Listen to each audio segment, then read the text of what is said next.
Master Force de Sécurité, Fondation Otis Kembi, Ia Michel le Booster, Ia Chris Garcia. Fidèles téléspectateurs, bonjour. Très bon moment de divertissement que nous allons passer ici ensemble pour ce bon lieu, bon cadre avec notre invité, l'artiste musicien Joe Mambou de la musique tradie moderne. Avec lui, nous allons parler de tout sauf rien.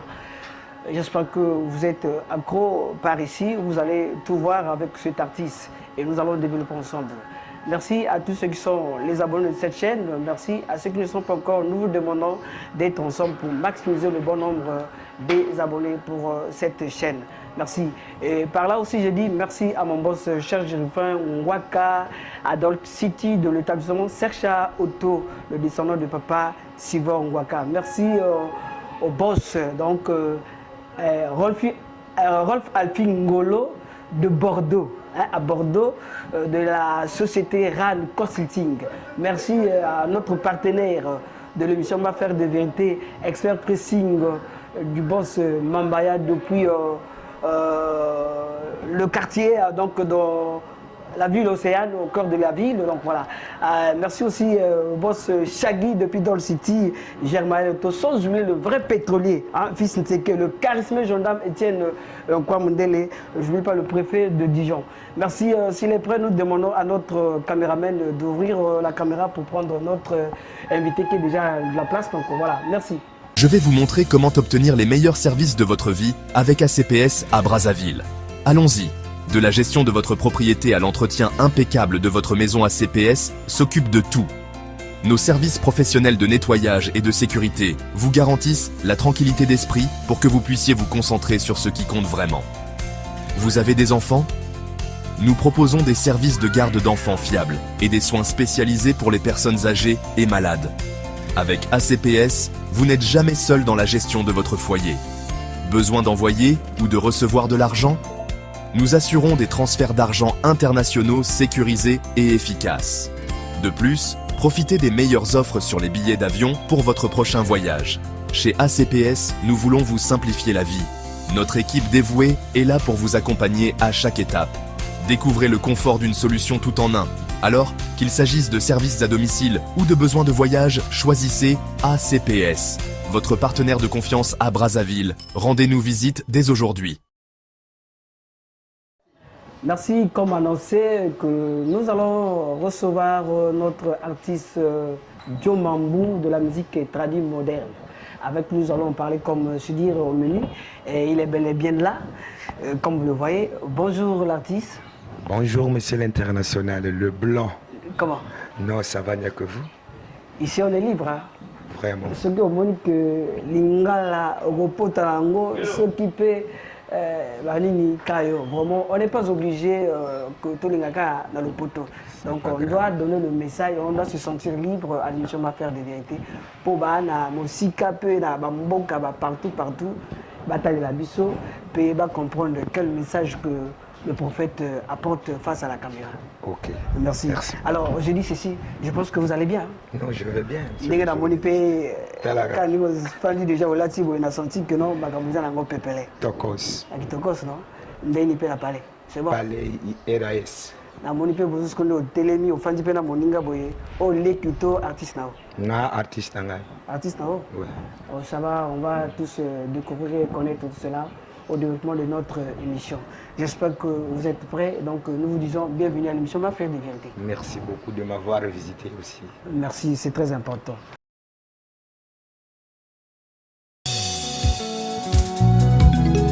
Courrier Tonton Malé, Meuble Mati, Quête Sélection, Papa Maki, Nimu Putil Matondo Bendu Kurkili Ombiampala, Kifwani Kamose Wabakula Balba Kisieleli.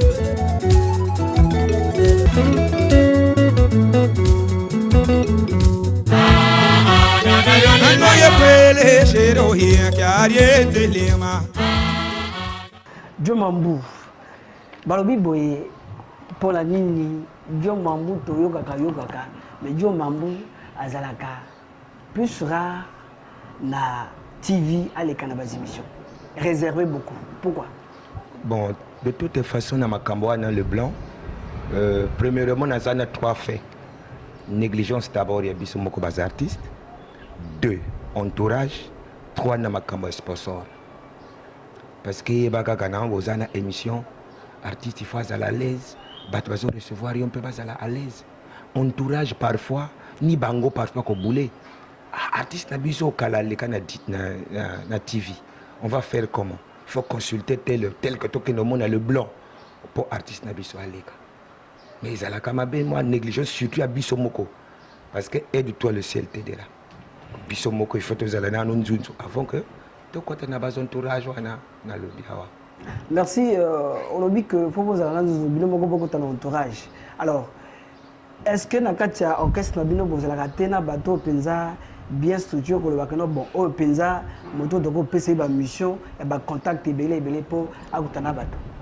Bon tous la kanango tel que le mokam parla eza groupe moko eza structuré mais sauf constant na salaka c'est la volonté. De placer moto quelque part bon yo ko ça la mission oyo mais il n'a pas la volonté. Donc parfois na mosala ou un rôle naie abenganga lisusu na répondre na mosala wana. C'est ça que je constate.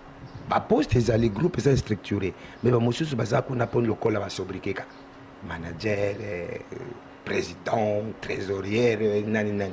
Donc ma cambo tout est à la katsuzuka leader. Mais parfois le leader aussi doit se reposer. Le leader doit réfléchir comment faire une chanson. Le reste là ça regarde l'entourage.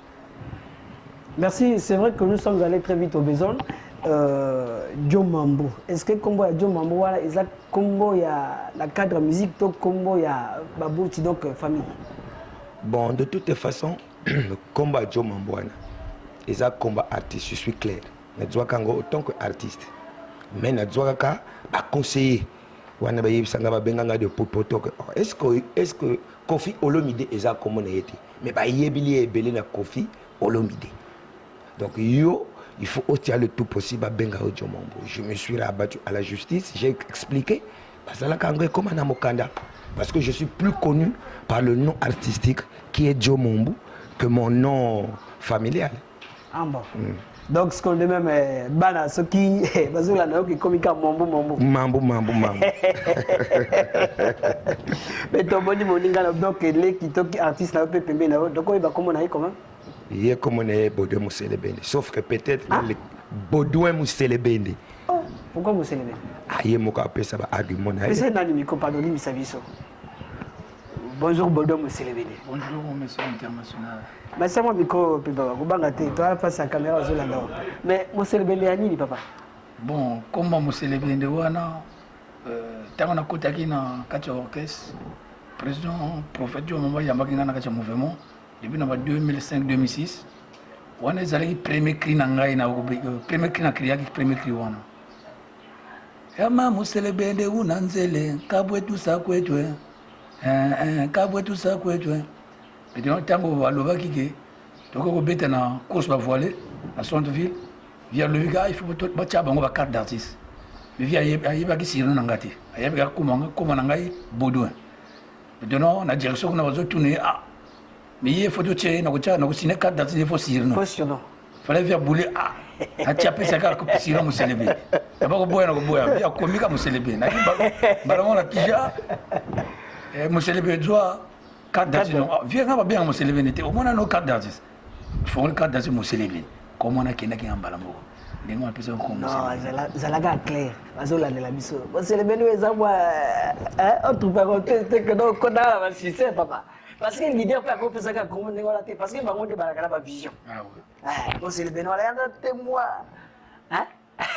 Et il était peut-être bon. T'as vu il y a mon colo, il y a le gars, je me suis levé.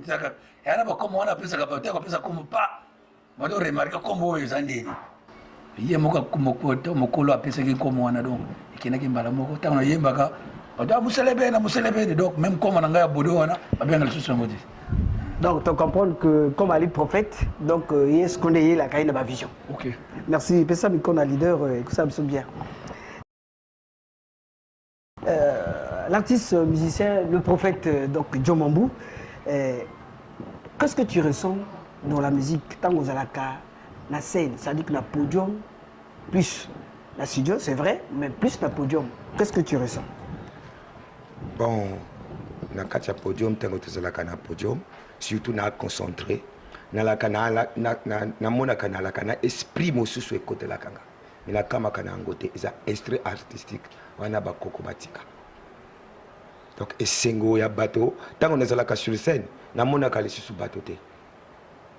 Donc nazo beta lokola, nazo beta chengai. Et qu'on angoisse ma isolé kana. Ndenge papa we balaka loba. Je me sens à l'aise, nazo planer. Donc peut-être que quand ça dit que la podium, c'est comme si tu n'es pas là. Vraiment, c'est même difficile à expliquer. C'est même difficile à expliquer. Mais na lukaka na yebango pété. Parce que na luki rien, na doka solution. Donc fallait que tika ngo ka bongo. Ce que inspiration yi bêta. Et ça le cola c'est ancestral, non? On est puissant. C'est la tradition, on sort dans la tradition vers le tradit moderne. Donc, tu as toujours dans esprit en Bokawana. Est-ce que la musique aux Anango, est-ce que Zaya Mbotama, ça dit qu'il y a famille, Tokane Boye, au moins la motopé, na TV Boye, na spectacle pour Kotika, bon voilà. Non, Eza Makila, Eza Makamba famille, Eza Mbotama. Personnellement, nga na bandaka boro ngamoko. Non, pardon, balwa borte. Bolim sanga musique o ndule o, orchestre o, esprit et la kanga. Mais quelque part on a raison. Mais ça y est c'était dans le son, mais na kana kolomoko excité ngango quoi. Mais orkenala ki oyebate que ça de sta famille. On peut avoir au moins 10 chanteurs dans la famille. Ah ça. Alors, Kombo, il y a Kilombo Kiampala, c'est ça? Kilombo Kiampala, c'est ça? Kilombo Kiampala. Kiampala. Kilombo, il y a Kilombo, dans le cadre, il y a l'église évangélique du Congo. Et parce que de continuer à Kilombo. Donc, le groupe Ango, ils ont regardé Kilombo, il y a l'église évangélique et quand on a la tradition moderne. Voilà. Il faut qu'on pas par pas pour comprendre. Kilombo, normalement, est un groupe à bateau. Kilombo Ntilani, Kilombo Ntintani, donc Kilombo wana eza groupe à bateau, l'ensemble des gens. Mais ngana sala Kiampala, Mpala wana eza ba axe. Pour orchestre na biso eza illimité. Tozana bateau tout. Donc Mpala wana ni ba axe. Wana utela ka bateau. Na ba lari, na ba teke, na ba moshi, na ba Congo. Donc c'est comme ça. Parce que le groupe n'est pas limité. C'est pour la nation. Donc, Mpala veut dire, bon, vous avez un nzete, non? Nzete tango ya kakaboy. La branche. La branche. Mais ils ont kaka nzete.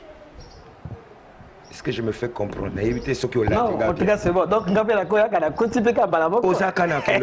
À compter d'aujourd'hui, on a commis vraiment adepte et prophète Dieu Mambo. Ah, vraiment, merci. C'est vraiment un plaisir pour nous. Mais Toyo Kakapenza, là-bas, on a bien tout à l'heure, c'est ça? Oui, donc tout à l'heure, on nous parle de Mikenge, on nous parle de Bembe. Bon, réellement, nous les ignorons, Toyo Baraté, est-ce que, juste on veut savoir, est-ce que Mututa, c'est la danse Bembe ou la danse Mikenge dans l'ensemble? Excusez-moi parce que, je te dis qu'à moi, exemple vite fait, l'anecdote de Boko Boye, au Moni, quota. Quand on parle de quotas, il y a des Mbamba et des Ndassa. Mais on les appelle dans l'ensemble les quotas. Lorsqu'on dit que tu vas Bembe, tu Moni, Koto, Kengi, les Bembe, mais même accent. Mais qu'on a dit que la chambre de l'Obika en zité. Bon, donc le Mututa vient, il y a banane, il y a une danse, il y a. Bon, voilà. Vraiment, on a séparé pour la question. On s'embrouille pour rien. Le grand Mouyonzi est venu retrouver Muntuta. Donc, Moto Akol Lobate que non, Muntuta, Ezaya, Minkenge, Yaba Bembe, Yaba Nani, Banani. On est venu retrouver cette religion-là. Donc, Moto Akol Lobate que non, Muntuta c'est pour les intels, c'est pour les intels. Rien. Muntuta, il y a que net marque à l'église, nous écoutons à vous rentrer. Mais biso ba musique cette cause que nous mena politique polémique kili. Parmi notre génération, qui peut me donner le nom du créateur de Muntuta? qui a créé cette danse pour dire que non, wane ya biso, wane ya boye. C'est pour nous tous. C'est comme si Eza Bato, Basambelaka, Bamosus na armée du salut, Bamosus na Mopelo, Bamosus na mission, Bamosus na Basassemblée. Mais tous ont pris Dieu.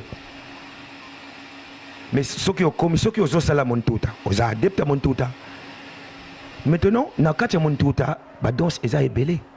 Tous les qui yanga, montuta, balka, le ngom namo continue tout ça. Babenga kango, montuta. Mais le montuta, chacun, azanam ndengenaye, ça signifie la danse là c'est pour ça, la danse là c'est pour ça. Moto lo bate que non montuta eza ba bembe ou bien minkenge. Donc maintenant ba lali to kopesa bango nini. Bango pe bazana danse ta bango tiawa. Mais c'est pour grand mouyonzi. C'est pour grand mouyonzi. Moi aujourd'hui personnellement je peux pas dire que non. Moi je suis minkenge. Je peux pas dire que non. Le montuta c'est pour nous. Montuta que qui met kuza kutana. Donc ni n'a pratiqué. Personne qui a encore l'histoire de créature de ces danses là. Parce qu'aujourd'hui, excuse-moi de vous éclaircir, partout,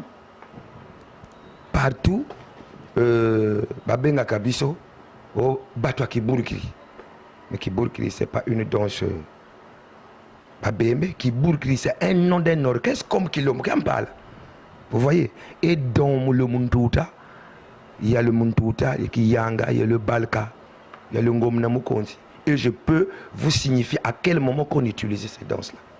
Parce que j'étais aussi sous-informé par ceux qui sont plus vieux que moi. Ça c'est très bien. Au moins l'ignorance des alagas. L'ignorance c'est un danger. Tout homme doit éviter pour vraiment ne pas y arriver et d'être à court de là. Vraiment ça veut dire donc que même la danse c'est pas Lali. Tu as parlé de danse Lali. Donc le Tchawa aussi ça vient de. Mais c'est la même vibration. Le Muntuta c'est la vibration là. Ça c'est très bien. On vibre pas la formule toi, bah ça c'est tout. Vraiment. Caméraman, ce qu'on est après, total à l'Ikamo, parce que vibration ils ont la penza en totalité. Compris. Voilà. Bloc Bembe, bloc Mikengi. Moi je ne suis pas là pour diviser, mais sauf que Nakoideo. Attends, moi, si c'est pas ça, tu dis, tu peux t'opposer à cela. Voilà. Bloc Bembe, à ma connaissance, des artistes, on a Outula, on a Lola, on a Balater, César Com, Pape Yalès, Pavelson, Bijou, Procureur de Chaleur, Blanche Tembe, Cristallon, bon, etc. Baïbélé. Dans le cas, moi, peut-être quelques personnes que j'ai la connaissance. Ouais. Bloc Mikenge, Toana John Mambou Prophète, Toana Cardinal Paco, Dictionnaire, Père Abel, Flamme, Manouakou, etc.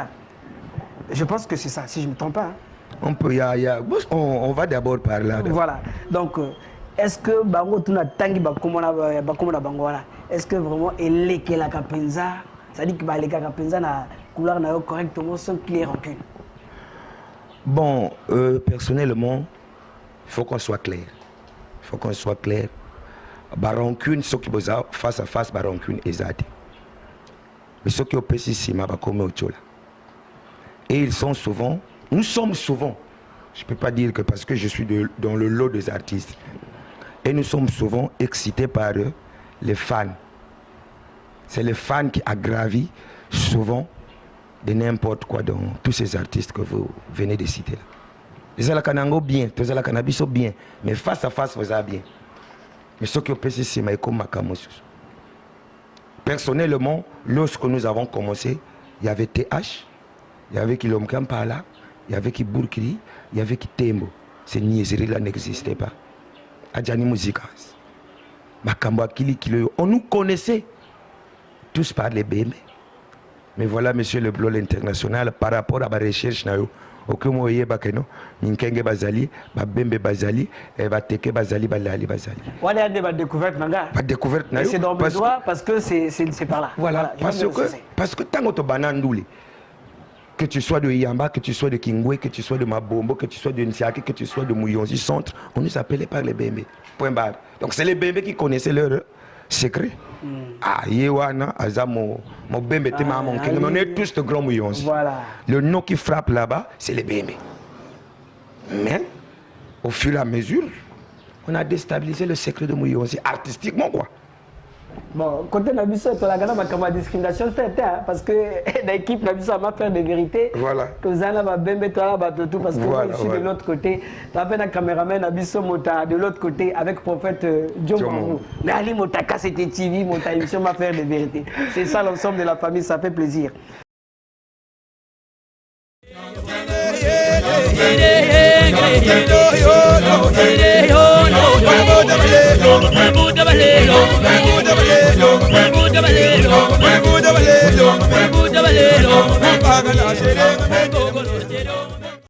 En ces deux blocs, nous assistons la danse, il y a hanche, loketo, la danse, il y a makolo, j'ai de pied. Et souvent, John Mamou, tant qu'il y a vraiment onction. Tout le monde a plus, c'est les pieds qui bougent avec ces artistes. Danse, il y a loketo, il y a banani, danse, il y a makolo, il y a banani, par là. Bon, il faut expliquer. Normalement, loketo, c'est là qu'il y a batangom na mukonzi. Et tu duango, tu comme que utilise ango, na bakati tradi moderne. Kutu, c'est là qu'il y a tout ça qui a makolo. Mais na makolo, tu as là qui n'a pas danse chez nous, bon, je sois clair. Chez Biso, Minkenge, tu as là qui n'a pas danse qui baka, Tabankabi. Et on avait nos anciens, le roi Mankoul, qui utilisait les brodequins. Maintenant, de l'autre côté, ils avaient Moussoumbi. Donc, c'est-à-dire qu'ils se retrouvent ensemble. Ils se... Maintenant, Motassimi, Moninga, quelque part, ils sont en groupe. Le mur, bokeh, on peut pas dire ici. Bokeh, babino peut pas dire ici. Maintenant, dans l'originalité de la danse Muntuta, tu ne peux pas voir le loketo. C'est nous, dans le tradit moderne, qu'on a appelé le loketo de Ngom Namu Konzi, qu'on a introduit. Bango bazala ki na musombi, biso bazala ki na kibaka, akia bankabi.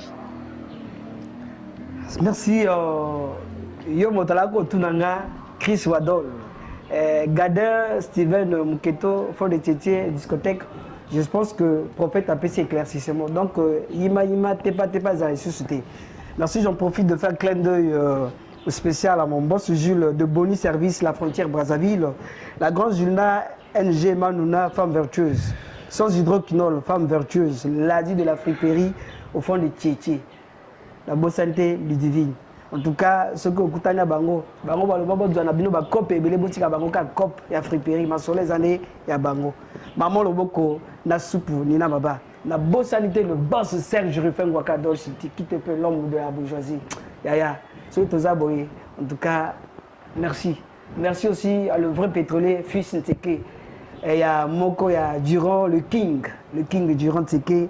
Je salue aussi maman, la veuve Nteke. En tout cas, salut à toi.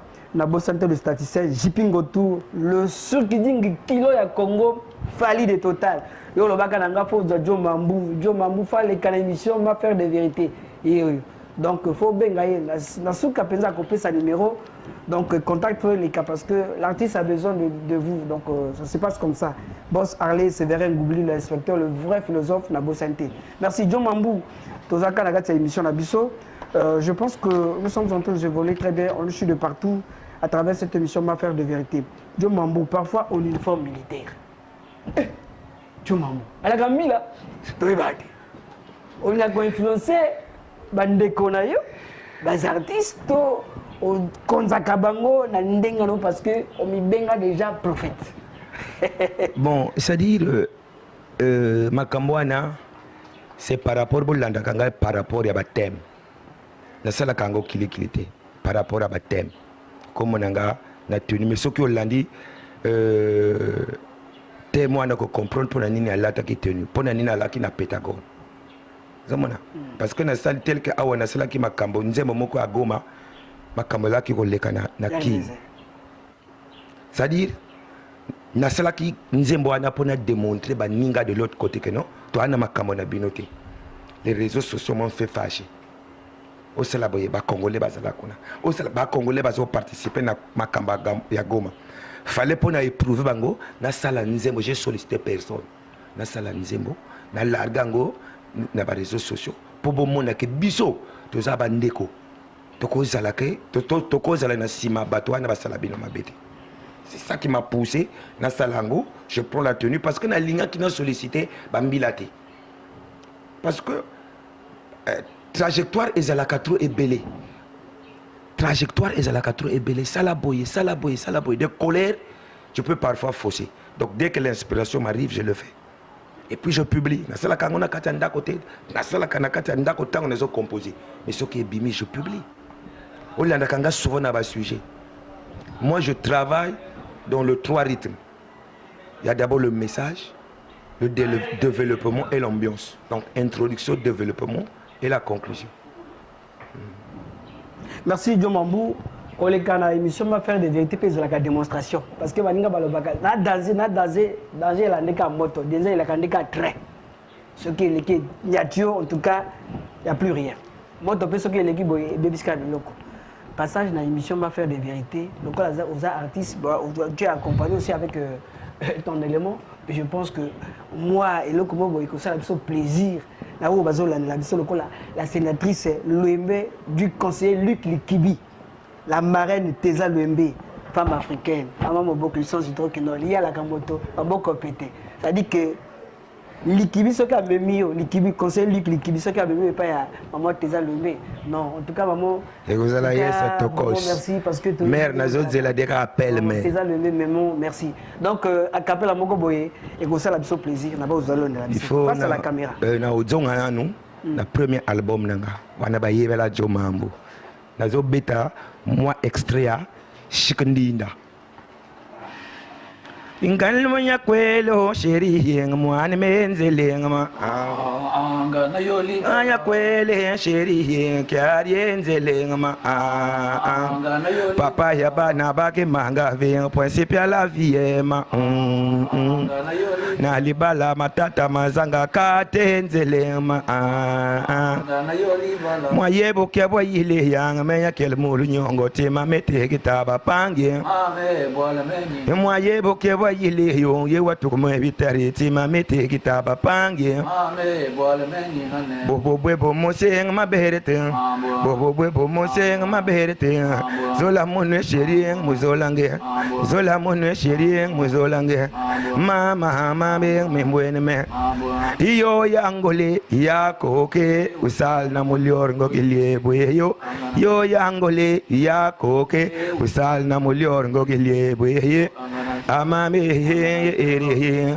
amame ho ya mbulelage ho bien ye ere ya barako musan betul man sengwe ya takam pendo mutul man sengwe ya takam pende mutul man sengwe ya jomam lu ya bo yo etaye jomam lu ya be ye aya ngebe yo aya mamu bo we king me aya mami bo we king me aya ngebe yo ye jomam no na ka ye mene yengre yire yo da mwendo yo bobeno jomam nyuti ye mbong ya makele ye ko ba bebe yo bo mama barata de wamna ke tuta fo mo pozo katuma ya bo yala ngebe ye malembe yuka moket bordel mon kunen walo yolo kwa diamam polo yale mbunu taki bilo yo nger telephone pari yo mama Kilomi ampali de jengle banaba holande ayala joma mwan munkombe banaba holande ayala banaba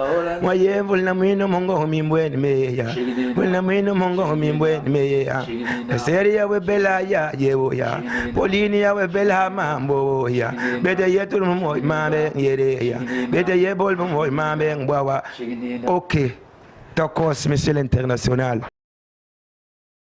Diomambou, namoni déjà ma collé à la côte. La caca. Sanction. Nini penza tango ya la kala. Ça dit dans le bibo podium. Quand Diomambou a s'est dessiné. Namoni déjà ma collé à la podium. C'est quoi l'option? Ouais, parce que nous avons bien convaincu dans l'émission. C'est que dans la bien une émission, c'est qu'il y a quelque chose quelque part. Donc c'est à vous de comprendre. On est là tous. Mais il y a un monde qui a bino bo le karaté. Bo banga ka penza écran. Il y a un ni sala ka bino bo banga ka écran. Wana na lobby ango. Kayote monsieur l'international, kayote. bato ebele.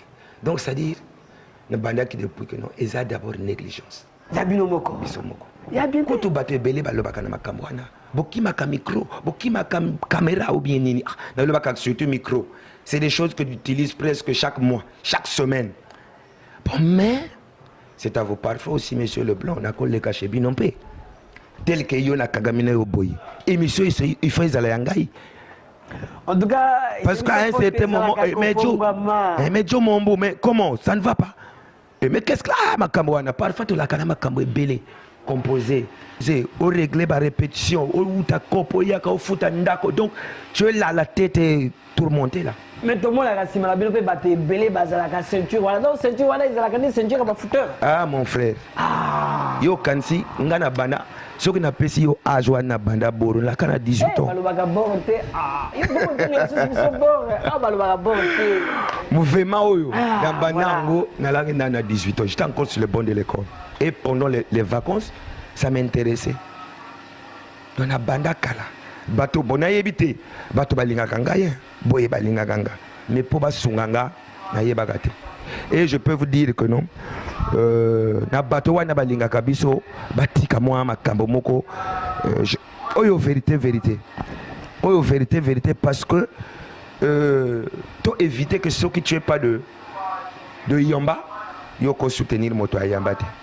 Si tu es pas de mabombo oko soutenir moto mabombo te to tikango parce que to linga kandule wana la musique n'a pas de frontières. Mais moi chez biso kuna c'est très rare ceux qui oyina entourage nanga ngana banata toujours nanga moko. C'est rare que mon moto elle me soussoit.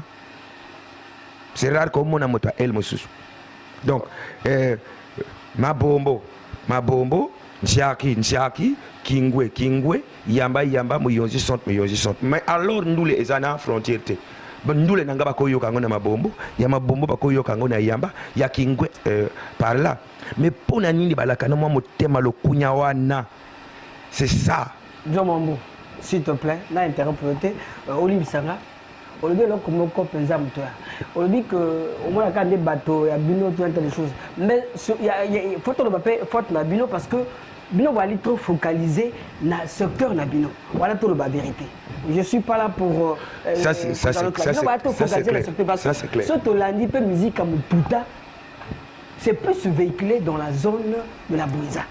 Surtout Tolongoli, la Bouinza, tout il y a la grande ville, la Pointe-Noire, c'est basé tout ça. Vungu, Lusala, etc. C'est rare. Surtout que dans le Brazza, totalement c'est ce qu'on dit Diata et un peu de filou, des trucs comme ça là. Mais ailleurs, tel que à Wenze, chez nous, à Bakabadinou, par-ci par-là, ou kilomètre 4, Pipita, Timamba, tout le monde a rencontré pour l'année. Parce que vous aussi, vous êtes limité, car encore, la bateau n'a vu. Voilà pourquoi on peut ça tourne à bateau. Yo, quand que non, le boss Rolf Alfingolo depuis Bapoto à Bordeaux, Mota Ran Consulting, bien le coladé, le boss Belbi et Lenguga, dans la mutuelle, l'engata plutôt de la mutuelle Kayak, ou Petit Mec Koso, Aurel Missi. Ali Motabinoté, Nim Sangana le Babongo, tu es sûr et certain que nous ce qui a Lingui Penza à Pessa. D'accord, on peut ça, d'accord, on peut ça, mais il faut nous sconder Penza. Bon, il y a qu'à envers. Bon, nous capons qu'on met un concert à l'occasion, voilà. Normalement, merci, pause. Tu vas répondre après. Ok, on fait la pause. Bon, monsieur l'international, au lobby que nous, biso tozaka basé dans le sens de biso. Disons, excusez quoi de dire ça, côté sud. Mais, mon gars là, loba, kozanga koyeba ezali wanda. Faut tout ça toujours na moi bateau na bako pesa bito plus à l'oreille. Ah, est-ce que kokendo mona DG Intel boss Intel? Et ce qui est évité ko bandila ngondengeni, ba recherche ko bandila ngondengeni. C'est ça. Personnellement nga tel que nga Jomombo ba conseil à vous de maintenant quelque part na ko zonga simampe. Na ko yeb so ki Jomombo ana poso à satisfaire batati mbamba que moto vungu a fota bien aller comme retour à Chimbamba ya ko futa concert ezala kama matata. Tu vois c'est que l'artiste a besoin d'argent. Mais à ce moment on a sponsoring et ça bien été. Tu crées l'artiste crée pour que nous bêta. Mais au retour parfois il faut ça c'est-à-dire il faut a représenté la carte, on a dit quand même publicité makasi qu'on a comme on a battu. Même quand biso moko na sens biso, on va dire la vérité. Même quand biso moko na bakati na biso. Oko beta awa moto tomi ayaka na nganda wana ezana sima ozo beta abaye masanga lelo. Au lieu kaya ko pesa 1000 francs à soutenir le musicien. Donc l'artiste quand il arrive dans ce niveau là, il est bloqué. Nga na keko tonga na kwa moto ba pesa nga 100 000 langa, na sacrifier ba déplacement na ba nini ya orchestre na tiba banderole, toke na chembamba. Na retour, na se retrouver na 30 000. Na futi kaka ba déplacement makambo ici. Na ko pia musicien nini. Nga moko na moto na organiser concert na ko nini. Donc na lingampe na tuna yo, qu'est-ce qui nous fait ça? Ils sont pétos rares, c'est vrai. Mais n'a pas ce Léon. Qu'est-ce qui nous fait ça? Alors que tu es mon parent, tu me soutiens, mais ce qui n'a déplacé orchestre hors quartier n'a bino yo zane le temps koyaka kunate. Pourquoi? Voilà, mais les questions sont à moi, les réponses sont à eux, mes invités. Quelque part, je vais répondre dans ce sens-là, dire que bino bafana o bazo landela biso. Il y a Joe Mambo, il y a des artistes mosusu. Et c'est la musique traduite modernité, la musique typique, etc. Bref. Ce qui est moto ya bino ya Tchekar, non mota Songolo, amo que le bec na Vungu. Ils ont toujours soutenance, donc toujours d'abord le quartier d'abord. Ça se dit très bien, le quartier d'abord. Bino beaucoup foot, ça dit bon sombi ba ticket la bino bon sali masse, beaucoup ko soutenir artiste na bino. Ba on a fait ko to à initier de cette catokota. En tout cas, je vous assure que si vous pouvez soutenir les artistes dans ce sens-là, je pense que ça va aller de l'avant. On n'a pas seulement besoin d'être focalisé dans le secteur, focalisé dans les groupes, focalisé juste dans les veillées. J'arrive, c'est par là aussi que nous allons passer. Donc les artistes sont là, pensez pour eux, pour que toutefois tous allez à parce que musique n'a bango. Même tant que voilà, c'est un peu dans ce sens-là. Merci John Mambou. J'ai un peu de problème dans le sens-là que on comprend, on a pu éclaircissement, on ne peut pas l'adapter, comprendre. John Mambou, vraiment c'est clair. Tu dois être clair aussi avec nous et face à tous ceux qui nous suivent de partout. Je t'en prie. Est-ce que comme nous avons un single, un maxi single, un album, est-ce que vous vous retrouvez en dehors il y a ma chanson nous ça là que non quand il y a man le maestro na biso ana pour ça qu'on vénérer papa là motakenda to banini banini boye boye beaucoup ça la pona. Est-ce que réellement franchement vous vous retrouvez quand vous faites la musique là? Personnellement vérité eza nga peut-être siko ba single eza est belé bas album pe eza est belé. Mais l'international, tu connais, c'est que nous avons se retrouver même dans 50 000 francs dans l'album. Je m'explique. Tant que tu as une discothèque,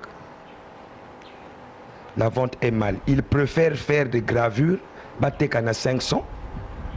Le client aussi, au lieu de venir acheter un original à 5 000 francs, ils préfèrent acheter un CD gravé à 500. Les 500 là, c'est pour eux.